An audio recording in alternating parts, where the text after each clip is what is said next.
Yellow. So you're on a budget, and you want to get out on the trails, and you want something kind of cool, but you don't want it to be a Jeep. I got you. So watch this video while you're sitting on the crapper, and then the next time you're on break, you can be scouring Marketplace for one of these, or the equivalent, something. It's just, you're already on your phone. I know you are.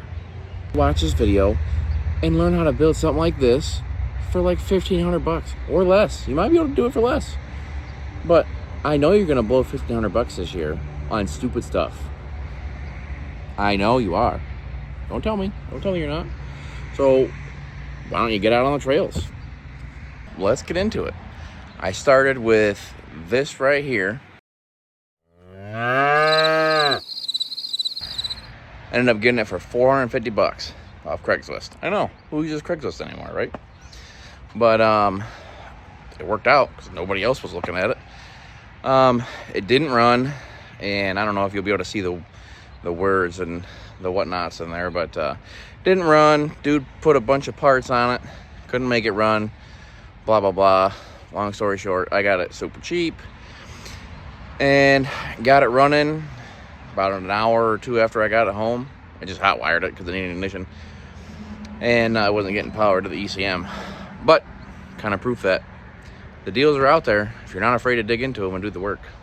As I was saying, that's what we started with. Now I got it running, and I wheeled it just like that, straight up. Took it out like next weekend and found the weak spots.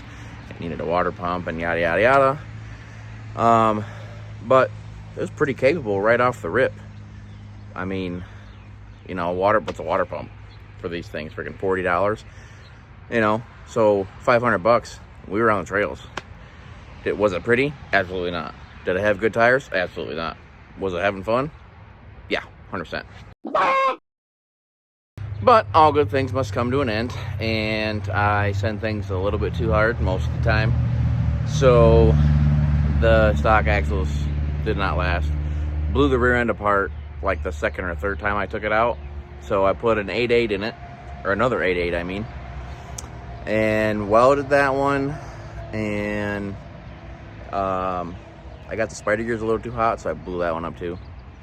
I don't think I have pictures of it, but here you go.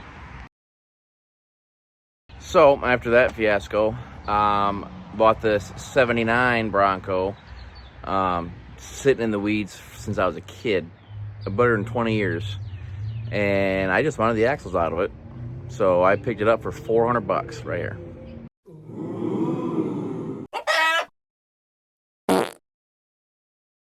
And so I took the axles out of it, then I turned around and sold the tailgate and the front fenders, some interior pieces, the transmission, because it had a I don't know what that 4-speed was.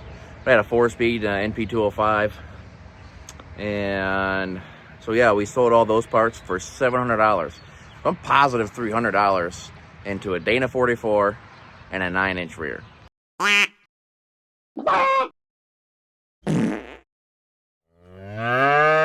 So if you think I'm positive $300, and getting this thing on the trails originally was $500, that puts me at being $200 into this. So I picked up a set of tires for $100, a set of 35 dry rotted Swampers, but they did the job. So now we're back up into this thing for $300. And if you didn't know about, you know, all these Broncos, I'll show you. The factory radius arms all bolt up pretty much the same. So these are the whole factory holes right here. You have the one in front. Actually, there's two right here in front of the body mount. I was wrong. It's definitely the holes behind the body mount. And then these ones, and they all bolt up pretty much the same. So I put those axles in here for free. Same shock towers. Obviously, they bolt up the same in the rear. The only thing I had to do was I had to cut the rear drive shaft and shorten it a little bit because the 9-inch rear snout of the pinion was longer than the 8.8, and I didn't have enough travel in the slip joint there. But other than that, everything was free. I mean, besides the hardware. So $30 for the bolts and stuff to put those axles in here. And then obviously, like, you're gonna have some odds and ends parts like EQ joints and whatever that you want to replace. Brake lines, if the brake lines weren't any good. Mine were fine. So we did that, and we wheeled it for quite a while. Like, we had it to Badlands right here.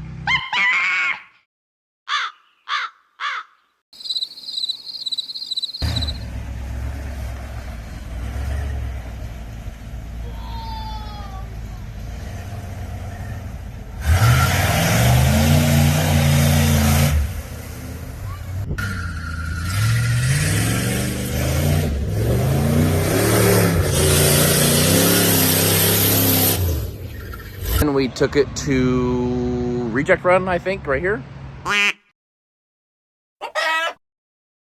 Ultimately, I ended up grenading the front axle shafts every single time we went out because I have no idea why, other than 38s and half-ton size U-joints don't mix very well with a heavy foot.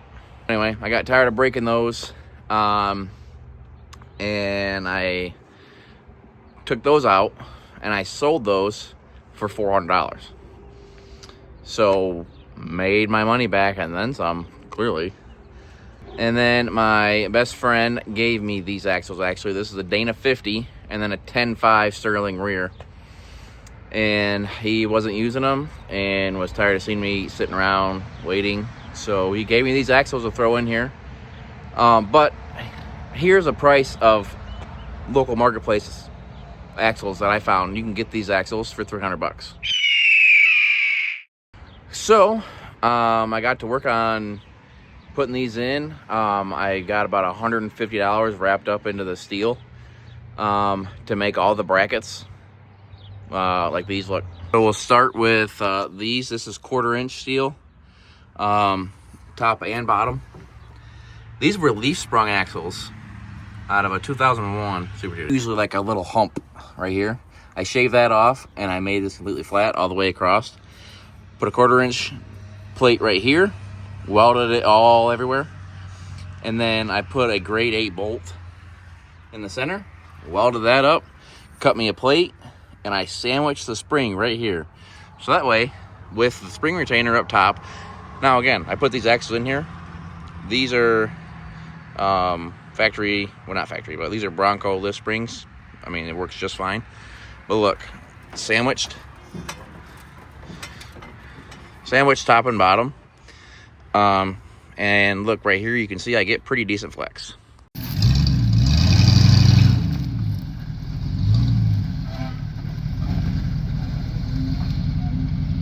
Actually kind of impressed.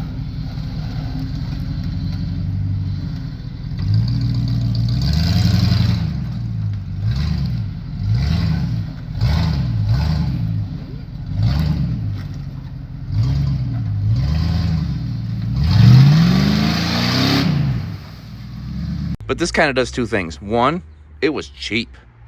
Two, it prevents me from needing limit straps or whatever because it can't go anywhere. It can't go too far.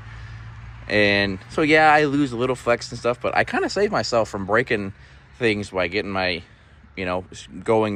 flexing too far and breaking drive shafts and whatever else. This track bar was from Josh as well. It was off of another one of his builds, and he threw it in the scrap. And so I'm like, hey, I can use that. So I cut it down and gusseted it, and I made it work in this. And then I gotta cut this bolt off. It's been bothering me. But these are, I welded these grade 8 bolts right here, so that way I can use, these are stock sized Super Duty F250 rear springs or rear shocks. That way I can go to any parts store and replace them.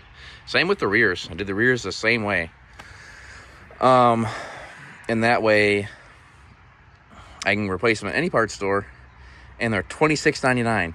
Now the factory Bronco ones that have the little nipple that goes through the top and the, you know, the stud, those were $150 for the same thing. I'm not paying that. I'm doing it the cheap way. So yeah, anyway, so honestly, if you think $150 into the steel to put this in, plus $53, like $203. And then, oh, these are 40s. These are 40, 13, 50, 17s. Which you can see right there. Factory Super Duty 17-inch wheels, by the way. I got these for $100. 5 of them. All look just as good as this one. They're a little dirty, but all with plenty of tread. $100. And then I made, this is 3/8 steel that I made this mount with, and then this is 3/8 steel that I made those mounts with around the axle. Now I got this one up there because it is kind of gusseting the spring plate that I made, and then on that side I set this up kind of like a Jeep kit. And then that side, there you go. I did it just like that. Pretty much just sandwiched it top and bottom. And that's pretty much it. This was stupid easy. And this is just literally scrap steel from a recycled metals center. The rear bolted right in because Broncos are full-size Ford frames, pretty much just cut down from a pickup. So all I had to do was cut the shock mounts off because they were facing the back on a pickup, because on the pickup they bolt in on the back of the axle. So I just cut them off and re-welded them in the front. And then I had to re-shorten my drive shaft again. I did it myself. As long as it's straight, no big deal. You can, oh, I did have to do a transfer case or a transmission cross member drop right here. Just a piece of 2x4 steel. Welded it down just to drop that down, so I have clearance for the front drive shaft. None of this is by any means pretty, but it's functional. I mean, look at it here on the RTI ramp. I mean, yeah, it has some body flex, but it does great. Somewhere along the way, I picked up this roll cage and these racing seats. Don't judge the inside, I'm putting gauges in. I picked all that up with the harnesses for $300. And then I took out the factory 33-gallon tank for this fuel cell I got from my buddy Jake. He gave it to me, what a guy. And so that's a 20-gallon fuel cell. And right now, currently, I have a service loop right there. I have a service loop in it because I'm getting trash out of it from somewhere, I don't know where. And it kept plugging up my pre-filter, so yeah. I'm gonna throw in some clips of this thing wheeling. I haven't had it out a whole lot since we did the 1-tons. I did have it to Badlands on the 37s, and here's some clips of that.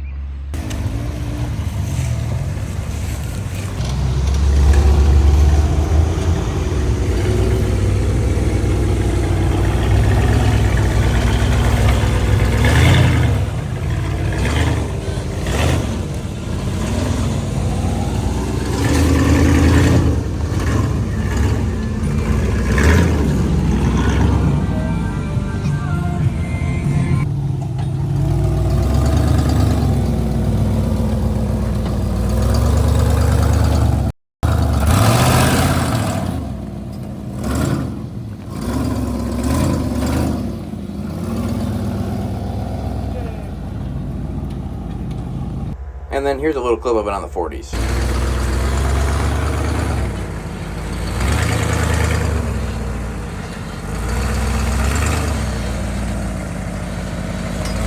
I already made it part of the last time.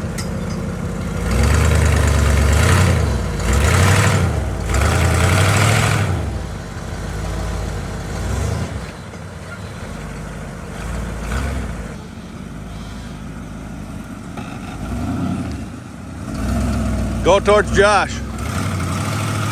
You got to go sooner. Huh? You got to go sooner that way. Okay.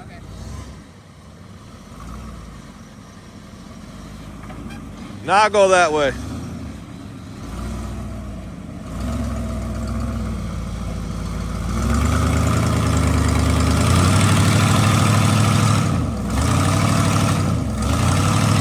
Keep going that way.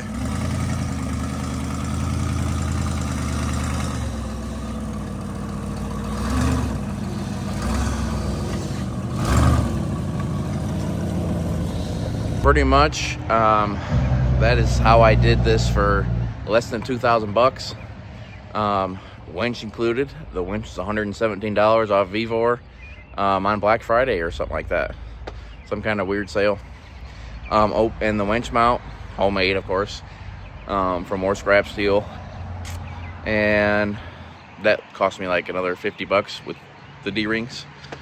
So yeah, and there's 10 of these LEDs around this whole rig, some tucked up in the wheel wells and under the frame. Those were $50 on Amazon for 10 of them. So and then the steering is literally just factory steering. That's it. Bolted right up. Everything bolted right up. I didn't have to do nothing. That's factory steering out of a Super Duty. Bolted right in the Bronco. Turns just fine. It turns factory power steering pump. Turns these 40s just fine. I forgot to mention, I welded the front and the rear on this. Hater gonna hate, but thing does great. So whatever. Yeah, it's a little hard to turn when I'm stopped, but rolling, whatever, works for me. It was free again. This whole thing is meant to be about budget. This has nothing to do with how great lockers are and how great coilovers are and 4-link and blah blah blah. No, this is, hey, I can take scrap and stuff I have laying around and a cheap beater I bought off Marketplace or Craigslist, and we can go out and have fun. Now granted, since I've went through many variations of this thing, I've had it since 2018. The brief period where I had sold it, but the previous owner, during that small period, didn't do anything to it and then sold it back to me for the same price I got rid of it for. So that's why I really didn't include any of that money, because it was the same money. So yeah, if you guys have any questions, or whether it's about this or your build or whatever, throw it down in the comments. Don't be afraid to send me an email. My emails is linked to my account. I'll probably throw it in the description too, just in case. And yeah, let's get out on the trails.